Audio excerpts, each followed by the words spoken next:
Hello, and welcome again to another episode of Warp 9 Wrap-Up for the week of the first 2018 week of the year. Stuff that came out, the 3rd? That was yesterday, right? Today's 4th? Yes. Awesome. See? I'm already nailing it. Knocking it out of the park. If you haven't watched us before, basically all we do is just wrap up stuff that came out this week, including statues, toys, comics, whatever floats your boat. And we talk about the stuff that we read, stuff that we liked, mostly new stuff, not continuing storylines unless it's stuff that really, lit our pants on fire. Other than that, though, what? Fire pants? No? No fire pants? Usually fire pants means you're lying, but okay. We get our excitement how we can. So, I'm Dan. That's Tristan. Hi. Yeah, we work here at Warp 9 Comics. Anyway, though, what do you want to kick it off with?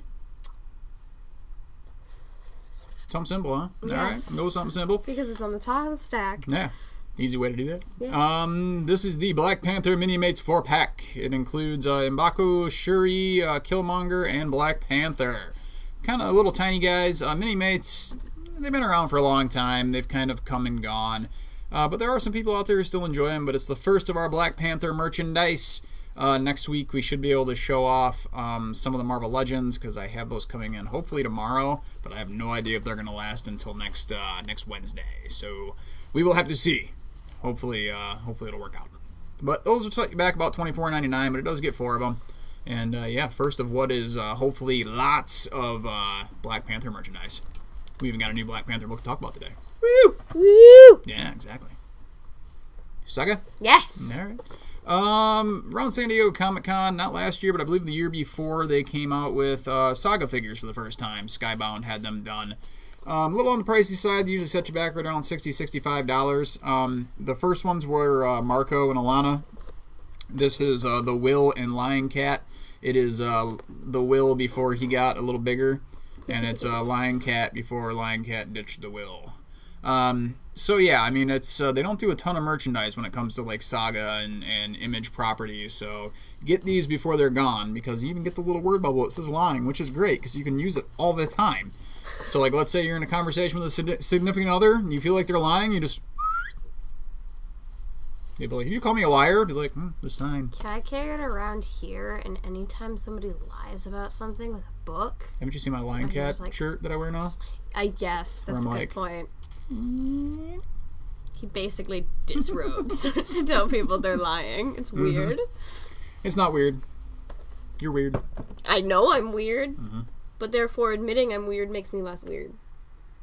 No, it's not. Do that math. That's not how that works. Do that math. No, carry the 5, huh? I'm gonna go to these ones next. All right. Sticking with figures. Sticking with the toy lines, we got the Marvel Select Guardians of the Galaxy from Guardians of the Galaxy Volume 2.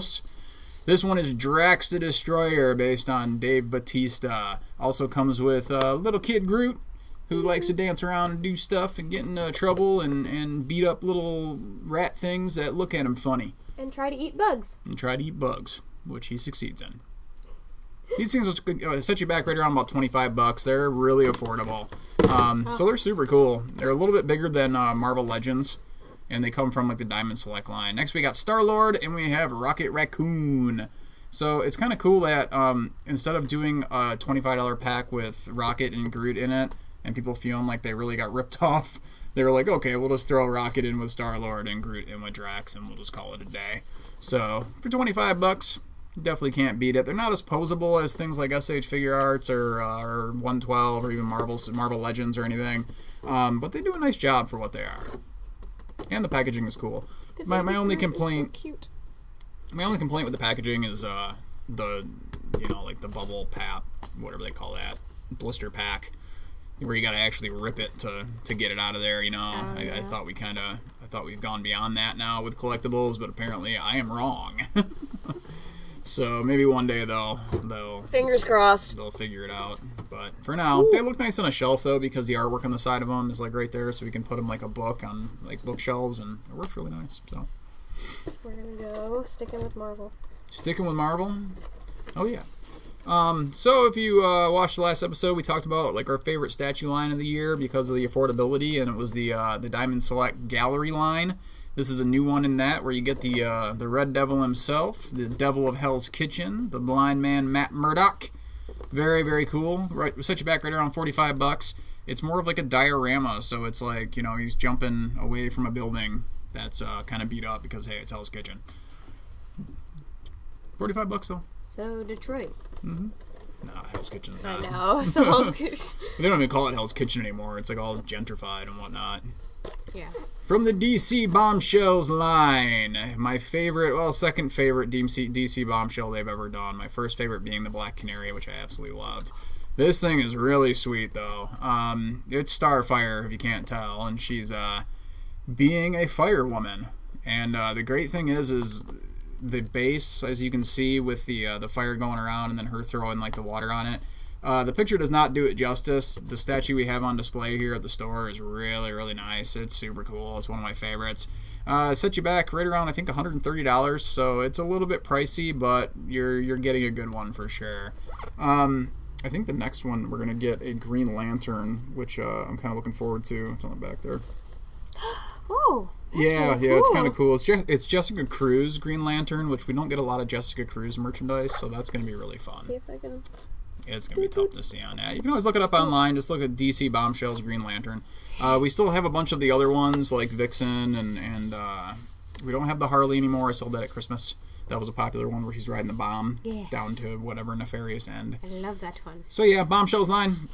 They keep on keeping on. You can always check out Bombshells United, written by Marguerite Bennett. We still have that book as well. So if you're looking to kind of get into that, it's just a reimagining of the female superheroes. It's more female superhero driven stuff, so it's fun. Good stuff. A+ for female leads. Woo! Yay! Woo! Want to kick us off, comics wise? Should I start with DC or Marvel? Whatever you want. We're gonna start with top of the stack. Dealer's choice. Dealer's choice. Starting at the top of the stack. This being the first week of the month, there's not a ton this week, so we're gonna kind of go through this pretty quick. So I read Batman, which this was kind of.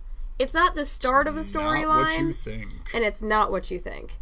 It's kind of almost like a one-off leading into something not quite sure yet. But it has repercussions throughout the rest of the Bat universe for sure. But it's just kind of funny where it's the origin of Bruce Wayne and people are like, "Whoa, this is going to be really cool." And then it's not what you think. The storyline starts off, it's a little confusing because, it's not what you think. I'm not going to get too much into what it is, but the storyline starts off a little confusing.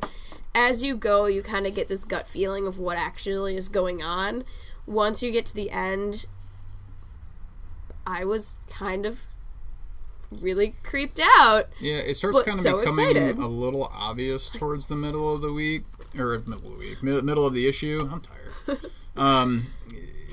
Towards the middle of the issue, it gets a little obvious of what they're doing, but it doesn't make it any less dark, and it's a very, very dark storyline. Oh my god, yeah. And it sets up things that I feel like are repercussions for not just, like, Batman, but also for, like, Robin and some of the younger kids, too. Yeah. It's got a lot of potential. The character they kind of introduce has a lot of potential to really mess some stuff up. So, it is the introduction of a new character. So if you're one of those people who wants all of those and is a speculation station, why not? Buy 3, whatever floats your boat.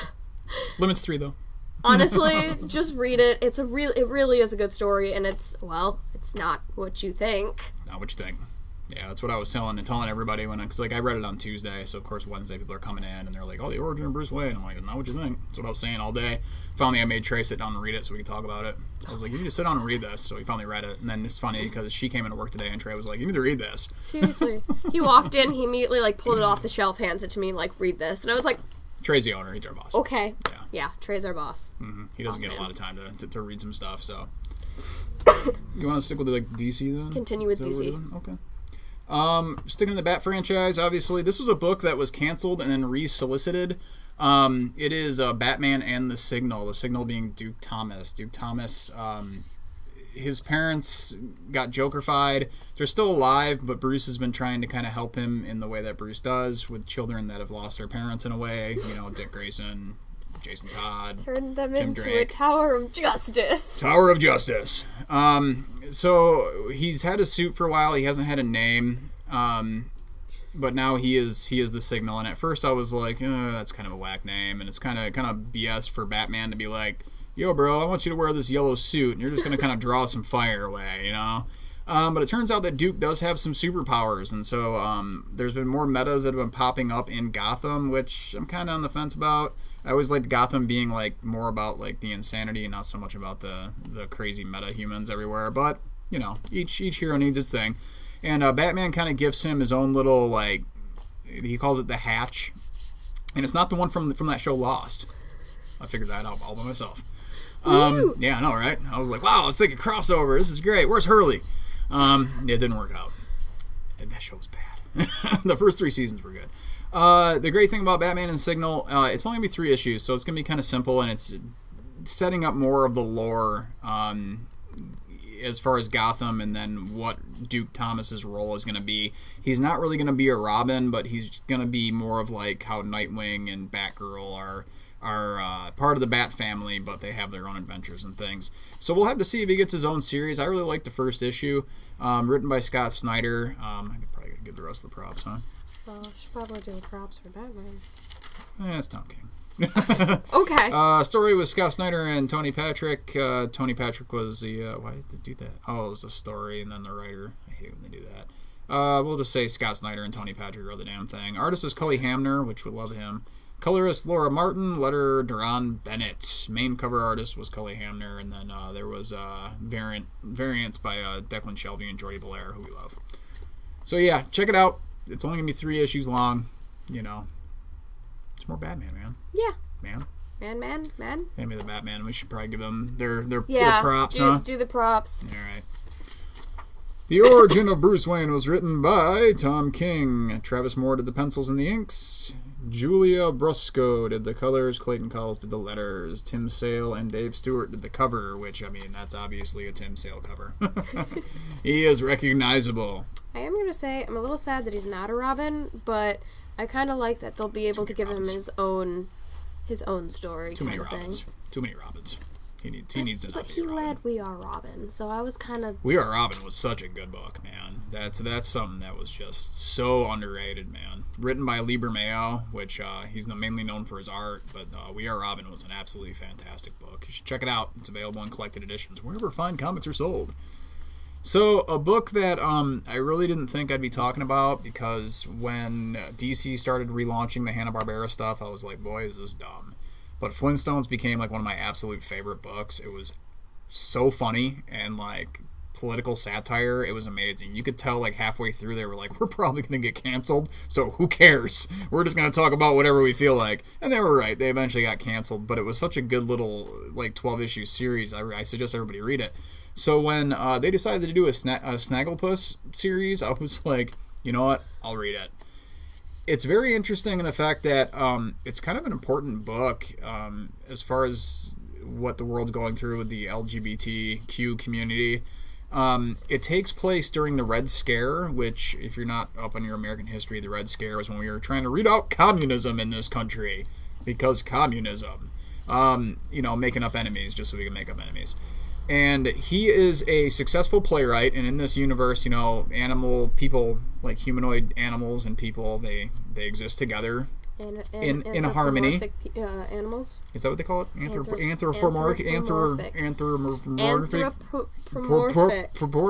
can't say it. Anthropomorphous. Kind of like how I can't say pasture colic.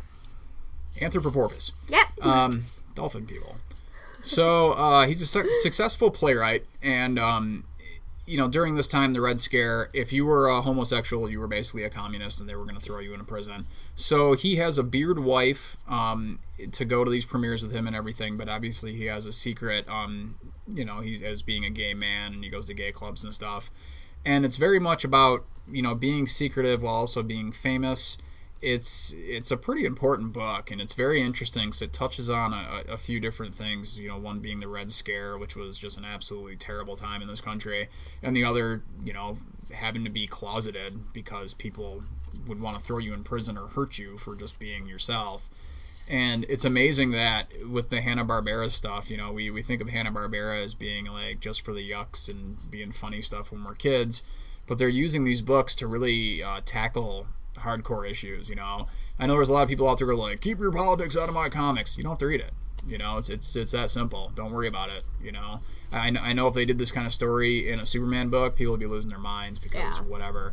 But with it being Hanna-Barbera and stuff, that there's a lot of people who like the stuff, but it's not nearly, I don't expect people to come in here talking about how they raped their childhood, because, that's always the one that they fall back on, you destroyed my childhood. No one destroyed your childhood. It was in the past. It's still perfectly fine. In the grand scheme of time, which is in a loop, you can go back there and it'll be the same. I'm always dropping knowledge like that. See how good I am? Wibbly wobbly, timey-wimey stuff. Yeah. So check out Snagglepuss, the Snagglepuss Chronicles #1. It is going to be a mini-series, exit stage left. In this case, we're going to exit stage right. See what we did there? That's it for DC. You want to hit up the Marvel? Start with Marvel? The Marvel. I guess I will start It's time for Marvel. Iceman! No, wait. That's somebody else. My bad. One. Sorry about that, snow cone. This... Did you just call him Snow Cone? Who, you? No, I was calling Iceman Snow Cone. Yeah. Okay. Have you ever seen his initial design? Yeah, I know. He looked like a snow cone. I know he did. Just saying. Okay, so this is... Do you think I called you a snow cone? No, I asked if you called him a snow cone. Okay, yeah, I'm not giving you a pet name other than you're fired. Y'all call me Tiny already, so... Well, get taller. You also call me Little T. Little T. So... Get taller. Working on it. Lifts in your shoes. My shoes already bring me up 1.5 inches, so Look at okay? that. Yeah, that's some crazy shoes, man. She got some soles. The only soul she'll have. I know, I don't have a soul. That's not even an insult at this point. Man, this is getting okay. deep so, here. We're getting really off topic. Okay, People only watch this show just to watch the complete train wreck and watch it go off the rails, because I know one time I already had people comment on my Phoenix impression. Apparently that went over well. Yeah, probably not. Anyway. So, this Iceman. is part 1 of the Apocalypse Seed. You getting stabbed. Yes. By Decken. I picked this one up. I don't read Iceman usually, but I do like the idea of the character, and I saw that Decken was in it, so I was like, why not? You like the idea of an ice man? No, I like his character, his personality, and the directions they've gone with him. Okay. So this is just after Iceman finally moved out and got away from his homophobic parents. Oh yeah, I forgot about that. Yes. Yeah, he cut off his parents. Yes. He his dad was one of those people who wanted him to get like re-educated or something, and he cut him right off. Yeah, that was kind of big news. I'm surprised we didn't talk about that in the show. I don't know. Look at us, fingers far from the pulse of society. Well, I'm talking about it now, seeing as go. I have a lot of LGBTQ friends. This is kind of important to me. Well, he finally cut off his homophobic parents, and he is taking his boyfriend to a Is little he still going... with the Inhuman guy? Yeah. Wait. I'm not sure. Because he met that Inhuman guy, and I think that they're still together, but I'm not really sure. think Don't so. read it now. Okay. Read it yourself to let me find out. check, yeah. Read it yourself to find out. She's like, I don't know. Let's sit here for 20 minutes while I figure this out. Train wreck. Yes. So he's going with his boyfriend to a going away party for one of the kind of professor teachers at Xavier's. Well, Kitty Pryde's now, I guess. Yeah. When something happens and everything kind of gets split up, you find out that there's kind of almost an ambush happening. I'm not going to get too into the full happenings of what's going on, because you should read that to figure out what. I thought it was really good. It kind of starts off slow, which usually I'm like, this is not going fast enough. But if you stick with it, I think it's a really good story. The ending was very surprising. Okay. I would definitely say if you want to read Iceman and you want to get into it, this is a great place to start. A lot of X-Men books right now, so Yeah, why... there is. Me being just an everyman on the street, why should I read this? How does it affect my life? It doesn't. It's just a good thing to kind of get away from reality. Okay, there you go. Perfect. Like movies, books, but better. Okay. Because I'm they're just Dan movies Everyman, and books. So. And 'Cause Doc honestly- Ken just pops up out of the cake or something, or where does he fall in here? Because honestly, let's be honest, Like comic happy books don't retirement. fully He's affect like, your hey, life. I'm poor man's Wolverine. They affect Stabby, your- stab. Comic books affect your life as much as you allow them to. Which has pretty much run my life, so. Yeah. But if you want to escape reality, comic books are a great place to go. Speaking of escaping reality, in the first... Segue. Hold the segue. I know. Yeah. Just hold that up there for everyone to see. Kobe. In the first story arc of Astonishing XMen, Charles Soule, once again, is one of my favorite writers at Marvel. I enjoy everything he does. And the first story arc of Astonishing X-Men was really, really great to the point that it brought back a major character. And this is a man called X. A man called X. Well, what major character? Well, if you don't want to hear it, hit the fast forward button for 15 seconds. Whoop! Probably longer. Professor Xavier's back. Only he's inhabiting the body of Phantom X, who was long kind of a roguish figure in the X-Men. And he doesn't want to be called Professor Xavier anymore. He wants to only be called X, which I think is a little weird. But it kind of makes sense. And the thing is they just battled the Shadow King. And if you've ever read books where they battle the Shadow King, it's hard to decipher what is real and what isn't. Because the Shadow King is a very powerful telepathic mutant. And he does inhabit other bodies. So they're trying to figure out if this whole thing with, Professor Xavier or X is real and he's back, or if it's just the Shadow King screwing around. And there's a big return at the end of this book. I mean, as far as X-Men books go, this is the book. I'm not saying Blue and Gold are bad. They're perfectly fine. This is the book, at least until Red starts up, which I believe is next week with Tom Taylor. We will be talking about that book for sure. But now that Disney has bought, Fox's properties and the X-Men stuff, we're going to be seeing a lot of X-Men stuff. And I know people are like, oh, tired of the X-Men. It's getting better. It really is. Astonishing X-Men is absolutely fantastic. And it's Phil Noto doing the art and Charles Soule doing the writing. Absolutely love it. And if you've missed kind of Xavier's, his influence on the X teams, this is going to be him back, but I don't think he's going to be like the leader if it is him, because once again, it's a big question mark. We got also the return of a personality of a character that I've been wanting. I know that's kind of ambiguous, but you would have to read it in order to understand it. But I would definitely check it out. You don't need to know everything that happened on the first story arc. If you want, you can just Wikipedia. It's not really anything that's crazy, other than the fact that they battled the Shadow King, and it turned out the Shadow King was holding Professor X hostage, and yada yada yada. But it doesn't need to go so far into the history, because the more you look at something, the more it's like, oh, the big old plot hole. It's comics, yo. So yeah, check it out. At least until we have X-Men Red next week, which is also going to be sweet. And obviously Phoenix Resurrection continued this week, but we're not going to... I think we'll have like a wrap-up of that. Probably. Where we'll just talk about how it ended, because the first one was a little confusing. Do you want to stick on with X-Men, or do you want to move on to... Okay. Yeah. Because I know we have 2 more Marvel books. Yeah, one's just briefly, just to give people an option for the little guys, Rogan Gambit. I love these 2 characters, and I feel like they're just... A lot of people got a love-hate relationship with Gambit. I feel like he's not always used to his You weren't alive best... when he was at his peak. I know. When he was the guy. I feel Everybody like he isn't Gambit. Used to his like best ability at this point. I feel like he just isn't written well.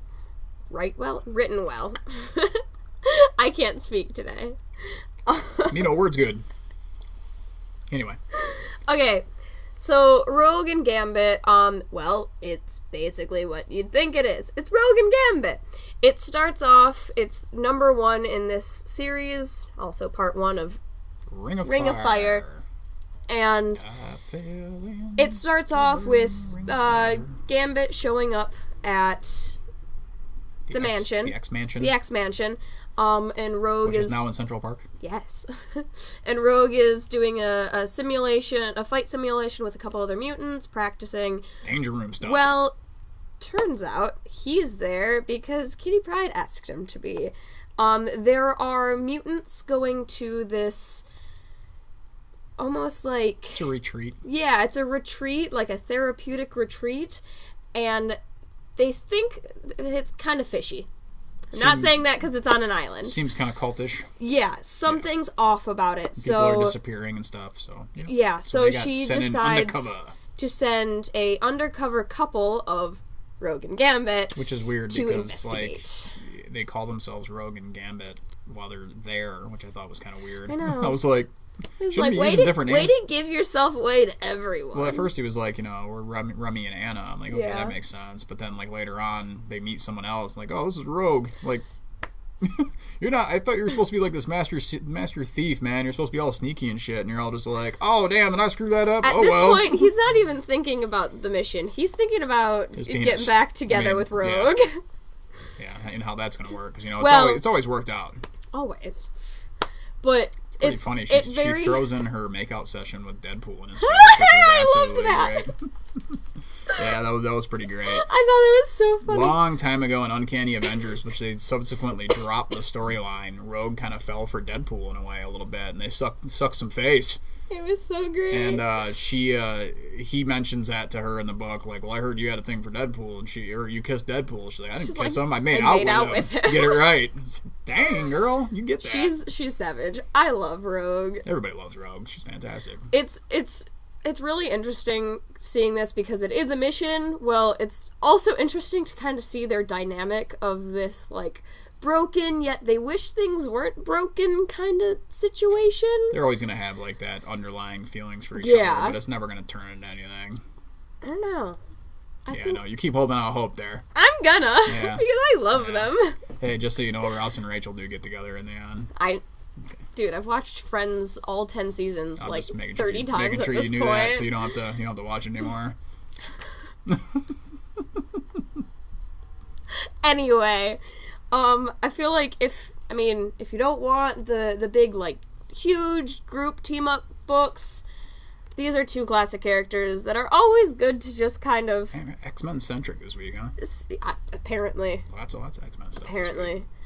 I'd say pick this up because I think it's a great storyline. I think it deserves a chance because it's Rogan Gambit. Why not? Give them a chance. Make them great again. Yes. So, shifting gears away from the mutants because we've got Black Panther stuff coming, and because the movie's like right around the corner. It looks absolutely fantastic. Like I said, we have the toys coming in on Friday. Yeah! Can't wait to see those. Hopefully they're good. Because we haven't had really good Black Panther merch except for the gallery figures, and those have been long sold out for us because it's Black Panther. He's freaking amazing. So this is The Rise of the Black Panther #1. It's going to be a mini-series. It's very cool as far as introducing people into the history of Black Panther, including King T'Chaka, without being just too, this is a fact, this is a fact, this is a fact. It steps you through there. A lot of times before the movies, Marvel will publish these things of like Road to Black Panther, and all it is like synopsis of other movies, and it's really boring and it drives me crazy. This is not that. This is his history throughout the comics, written by the guy who's been piloting all of the Black Panther stuff, which is Ta-Nehisi Coates.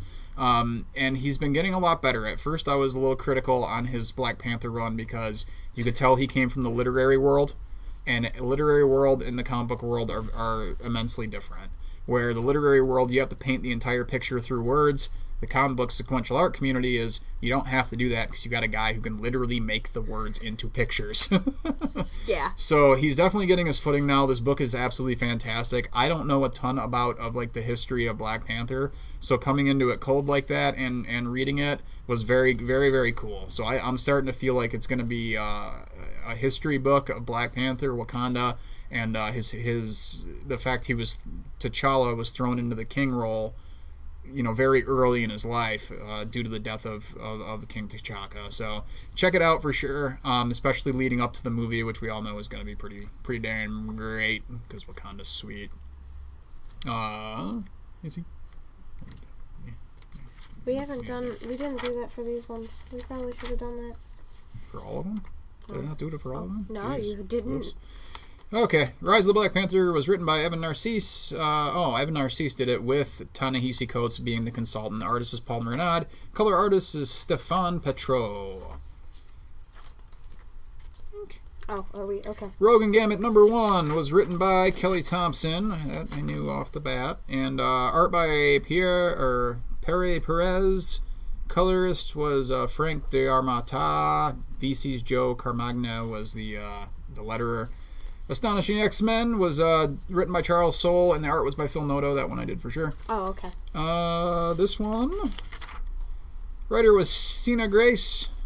Penciler was Robert Gill. Inkers were Robert Gill and Ed Tadeo. Rochelle Rosenberg was the colorist, and VC's Joe Sabino was the letterer. I also don't think we did Snagglepuss. Snagglepuss. Hanna-Barbera's Snagglepuss. You know, the exit stage left guy. The writer was Mark Russell. The penciler was Mike Feehan. The inker was Mark Morales. Paul Mounts was the colorist. Dave Sharp was the letterer. So yes, that is your roundup. Carrying on. So we had a one-shot this week. IDW has been doing some Star Wars books that are outside of the normal kind of Star Wars canon. They're meant to be kind of one-offs.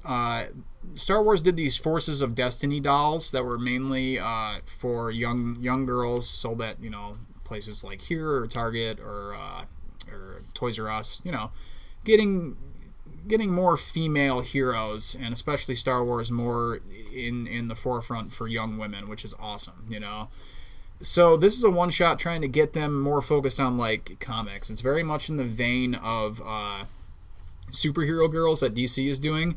It's fantastic. Like I said, it's a one-shot. It's fairly easy to follow and read, and it stars Princess Leia. The artwork is absolutely stunning, and like I said, it's a one-shot. So it's a great book if you have a daughter, niece, nephew, or even if you're a young kid yourself. Sorry for swearing on this show. Pick it up. It's really cool. IDW is doing a great job because I think they have a separate department that can handle more kid-friendly stuff, where Marvel's more focused on, you know, this is going to be canon, so we better make it awesome. Otherwise, we're going to get death threats. So, Forces of Destiny. It's a, what was the name of this still? Yeah, Forces of Destiny Leia. I think we're going to get more stuff like this, which is going to be great. There's supposed to be a Rey, a Padme, oh, I literally was just looking at this earlier. I can't remember. Oh, no. It's Leia, Rey, Hera, Ahsoka, and Padme, Rose, and Paige. Yes. So we're going to get a Hera book, which is freaking amazing, because Hera's, like, the best. Love her. Writer was Elsa Chartier, sorry. And Pierre Collinet. This is that French-Canadian stuff, man. The artist was also Elsa Chartier, and the colorist was Sarah Stern. Letterer was Tom B. Long. Sorry for butchering your names, but hey, I'm an American. We butcher everything, apparently. Last but not least, from the pages of Hellboy, we have another Mike Mignola book. I love all the Mike Mignola stuff, so I got to talk about it. It's Koshé the Deathless, written by Mike Mignola and Ben Styback. Oh, sorry. Story was by Mike Mignola. The art was Ben Styback. Dave Stewart did the colors, and letters by Glenn Robbins. If you followed any of the old Hellboy books, Koshé the Deathless appeared in some older books and actually fought Hellboy. This is his origin story. It's very simple. It's very much in the lines of what they always do with, like, the Hellboy verse, taking another character that appeared in the pages of Hellboy and giving him his origin story. The art is very Mignola-esque. It's dark. It's fun. It deals in lore, old mythology and things. So really, really cool. The first one came out this week. It's going to be 6 issues long. And, if you love the Mignola stuff, it's more of the same. If you've never picked it up before, try it just because that stuff's really fun. But I'm telling you, if you start in the Mignola-verse, what's going to end up happening is you're going to want to read all of it, and it's a lot. There's a lot of Mignola comics out there, but they're all worth it. Tread with caution, but still read it. Yeah, but still read it, for sure. Anyway, though, that is your Warp 9 wrap-up for the first one of the new year, 2018. Sorry we were a little discombobulated, but hey, they can't all be winners. But, if you got any questions, you can always email us at extrasecretgaming@gmail.com. Otherwise, I'm going to start doing some Twitch streaming again soon. That'll be at www.twitch.tv/FENRIR_ESG. That's my Twitch handle, so you can follow me along there. And, you can follow her around the store. She's here like a couple days a week. Yeah, I'm always here on Mondays and Thursdays. Otherwise, you want to pimp your Instagram or something? Don't follow me on Instagram. That's don't follow her on Instagram at Instagram.com. I don't post fun things. No. I post, like, D&D night. It's mostly she's like, oh, I got this wart on my toe, and, like, she, like, takes, like, 15 pictures of it. And, I don't. It's so gross. It's like cosplay stuff in D&D. That's it. So gross. That's it. Stop taking pictures of your feet. I don't take pictures of my feet. That's not you? No. Then who am I following? I don't know. Damn, I was only doing that just because I was like, well, she works with me, so I should probably follow her. So, yeah. Anyway. Oh, that's the wrong one. Button, who's got the button? The button. Who's got the button? One of these days I'll have this down faster. So Probably. anyway, Warp 9 wrap up for Extra Secret Gaming, Warp 9 Comics. I'm Dan. That's Tristan. We will see you next week. Adios. Bye.